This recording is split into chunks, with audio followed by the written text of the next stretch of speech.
Dad never thought that pouring eggs into celery can make such delicious food. First, let's prepare a handful of celery. This loved vegetable is very nutritious. It clears away heat and removes dampness. It is very good for the body when eaten regularly. Today we will use celery leaves to make it a delicious dish.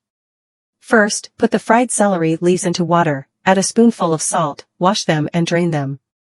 Then put them in a medium and cut them into fungus. Then cut some carrots into cubes.